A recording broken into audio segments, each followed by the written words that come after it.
আজি নৱম প্ৰতিষ্ঠা দিৱস আৰু ইটো আমি বেংটলত উদযাপন কৰিছোঁ কেন্দ্ৰীয়ভাৱে আমাৰ প্ৰতিষ্ঠাপক সভাপতি ইউজি ব্ৰহ্ম ডাঙৰীয়া আমাৰ ডেপুটি চিফ গোবিন্দ বসুমতাৰী ডাঙৰীয়াকে আদি কৰি দলৰ সকলো নেতা কৰ্মীসকল ইয়াত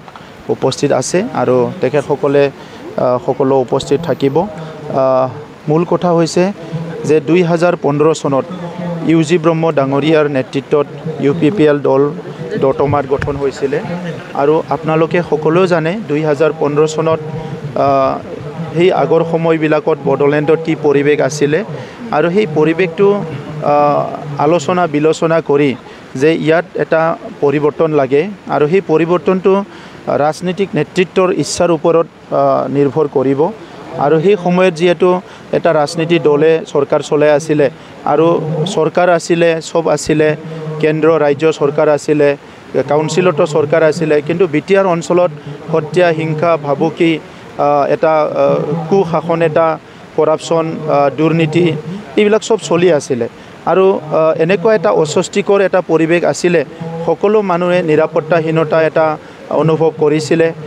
কোনো কাৰো লগত মিল নাই এটা জনগোষ্ঠী আনটো জনগোষ্ঠীক দেখিবলৈ নোৱাৰে তেনেকুৱা এটা পৰিৱেশ চলি আছিলে আৰু সেই সময়ত ইউজি ব্ৰহ্ম ডাঙৰীয়াৰ নেতৃত্বত UPPL দল গঠন হ'ল আৰু যোৱা 9টা বছৰ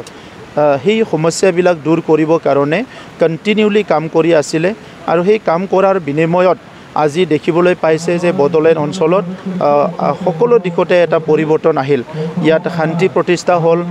ইয়াত সকলো জাতি জনগোষ্ঠী মিলি থাকিব পৰা এটা পৰিৱেশ আহিল আৰু আজিৰ সময়ত কোনো ভয়কে থাকিব লগা নহয় আমাৰ লোকেল মানুহে হওক বা বাহিৰৰ মানুহে আহক বিটিআৰ অঞ্চলত আজি কোনো ভয়কে আহিব লগা নহয় খুব ভালকৈ আহিব পাৰে আৰু আমাৰ চৰকাৰ অহাৰ লগে লগে যি উদ্দেশ্যলৈ ইউজি ব্ৰহ্ম ডাঙৰীয়াই দলটো গঠন কৰিছিলে যে ইয়াত গণতান্ত্ৰিক যিটো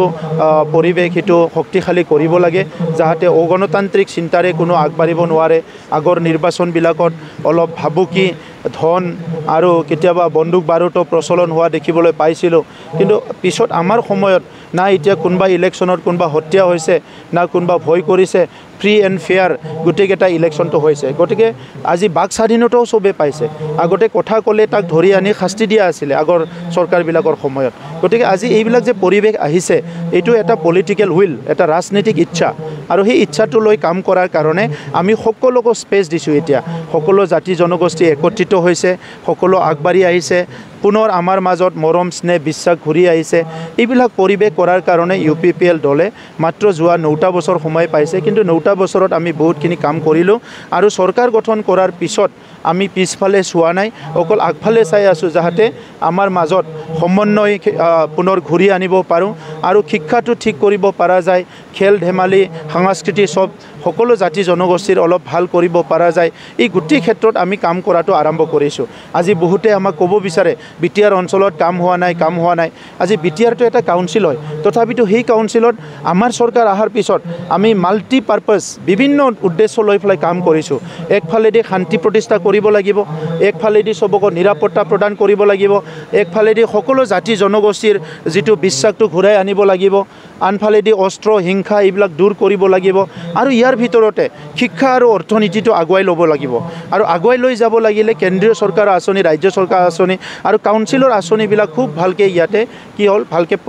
ইমপ্লিমেণ্ট হ'ব লাগিব চ' এই কথাবিলাক লৈ পেলাই UPPL দলে কাম কৰি আছে আজি UPPL দলৰ সাংসদ আছে বা বিধায়ক আছে কাউন্সিল চলি আছে আৰু লগতে এই কথাবিলাক এটা সময়ত মানুহৰ কাৰণে সপোন আছিলে আগতে যিবিলাকে চৰকাৰ চলাই আছিলে সেই সময়ত এনেকৈ এটা অনুভৱ হ'ল এই চৰকাৰটো কোনো গুচাব নোৱাৰিব আৰু এনেকুৱা এটা অনুভৱ হ'ল ইয়াত কোনো কাম কৰিব নোৱাৰিব 3000 কোটি টকা লাইবিলিটি থৈ গৈছিলে এতিয়া 6000 কেছ ৰেজিষ্টাৰ কৰা হৈছে চৰকাৰৰ এগেইনষ্টত কিন্তু এইবিলাক আমি কৰা কাম নহয় আগৰ চৰকাৰে কৰা দুৰ্নীতি অপশাসনৰ এই গণ্ডগোলবিলাক চলি আছে গতিকে আজিৰ সময়ত এটা সুস্থ সমাজ এটা বিটিআৰত গঢ়ি তুলিবলৈ সক্ষম হৈছোঁ UPPLে আজি গৌৰৱ অনুভৱ কৰে আমি সকলো আনন্দিত হৈছোঁ যে আমাৰ যিটো উদ্দেশ্য ইউজি ব্ৰহ্ম ডাঙৰীয়াই যিটো উদ্দেশ্যলৈ UPPL গঠন কৰিছিলে এই UPPLটো সকলো জাতি জনগোষ্ঠী সকলো ধৰ্মৰ লোকে আজি একচেপ্ট কৰিছে চবেই আঁকোৱালি লৈছে আৰু এটা উপনিৰ্বাচনৰ কাৰণে প্ৰস্তুতি আমাৰ হৈ গৈছে মই 60,000 এটা টাৰ্গেট লৈ পেলাই আমি কাম কৰি আছোঁ আৰু যোৱাকালি মুখ্যমন্ত্ৰী ডাঙৰীয়াই ইতিমধ্যে কৈছে যে সিডলি সমষ্টিত UPPL BJP আৰু AGPৰ যিটো এলায়েন্স ইয়াত কাম চলিব ভালকৈ কাম কৰিবলৈ কাৰ্যকৰ্তাসকলক তেখেতে নিৰ্দেশ দিছে মই মুখ্যমন্ত্ৰী ডাঙৰীয়াক ধন্যবাদ জনাইছোঁ আৰু সিডলি সমষ্টিৰ যিটো উপনিৰ্বাচন ইয়াত আমাৰ যিজন প্ৰাৰ্থী হ'ব সেই প্ৰাৰ্থীয়ে বহুত মাৰ্জিন লৈ জিকিব আৰু আমাৰ অঞ্চলৰ সমস্যাবিলাক বিভিন্ন সমস্যা বিভিন্ন ইস্যুবিলাক লৈ পেলাই তেখেতে অসমৰ বিধানসভাত উপস্থাপন কৰিব পাৰিব আৰু সেই উদ্দেশ্য লৈ পেলাই আমি সিডলি বিধানসভা সমষ্টিত এজন ভাল বিধায়কক নিৰ্বাচিত কৰিবলৈ গৈ আছোঁ মুখ্যমন্ত্ৰী আৰু এটা কথা কৈছে যে বিজেপি অকলে প্ৰতিদ্বন্দ্বিতা কৰিব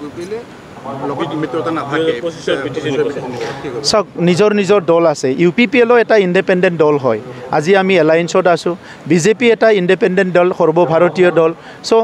নিজৰ নিজৰ দলৰ স্থিতি নিজৰ নিজৰ দলৰ ষ্টেণ্ডটো চবেই ক'ব আমি আমাৰ দলৰ ষ্টেণ্ডটো লৈ পেলাই কাম কৰি থাকিম সময়েহে ক'ব পষ্ট ইলেকশ্যন হয় প্ৰি ইলেকশ্যন হয় কি কয় পষ্ট ইলেকশ্যন এইবিলাক আণ্ডাৰষ্টেণ্ডিং হয় প্ৰি ইলেকশ্যন হয় নহয় এইটো সময়ে ক'ব গতিকে আজি তাৰিখত BJPৰ ষ্টেণ্ডটো হয়তো এইটো হ'ব পাৰে BJPৰ স্থিতিটো এইটো হ'ব পাৰে সেইকাৰণে তেখেতসকলে কৈছে আমাৰ ষ্টেণ্ড আমাৰ স্থিতিটো আমি লৈ কাম কৰি আছোঁ কিবা প্ৰভাৱ পৰিব নেকি ঘটনাৰ পিছত চাওক সকলো কথাৰে সকলো কামৰে কিবা নহয় কিবা পজিটিভ নেগেটিভ প্ৰভাৱ থাকে আজিৰ তাৰিখত মই ক'ব বিচৰা নাই ইয়াৰ কিমান পজিটিভ কিমান নেগেটিভ প্ৰভাৱ থাকিব নিউটনৰ সূত্ৰ মতে প্ৰত্যেকটো কামৰে এটা পজিটিভ এটা কিবা এটা ৰিয়েকশ্যন হয় আৰু নেগেটিভ কিবা এটা ৰিয়েকশ্যন হয় গতিকে মুখ্যমন্ত্ৰী ডাঙৰীয়াই কিবা এটা চিন্তা কৰি তেখেতে কথাটো কৈছে এই কথাটো বিশ্লেষণ কৰাত অলপ সময় লাগিব মই বিজ্ঞানৰ ছাত্ৰ আছিলোঁ গতিকে অলপ বৈজ্ঞানিক অলপ চিন্তাৰে কামটো কৰিবলৈ ভাল পাওঁ তো সেইকাৰণে মই কম কথাবিলাক সময় আছে কিন্তু ৰাজনীতিটো সেইটোৱে আজি চবে কংগ্ৰেছে ইলেকশ্যন খেলিছে BPF খেলিব BJP খেলিব UPPL খেলিব চবে খেলিব ইলেকশ্যন গতিকে কাৰ পলিটিকেল ডিচিশ্যন কাৰ পলিটিকেল পলিচি ষ্ট্ৰেটেজি কি হয় এইটো নিজৰ নিজৰ দলৰ মানুহবিলাকে ক'ব আমিও আমাৰটো ক'ম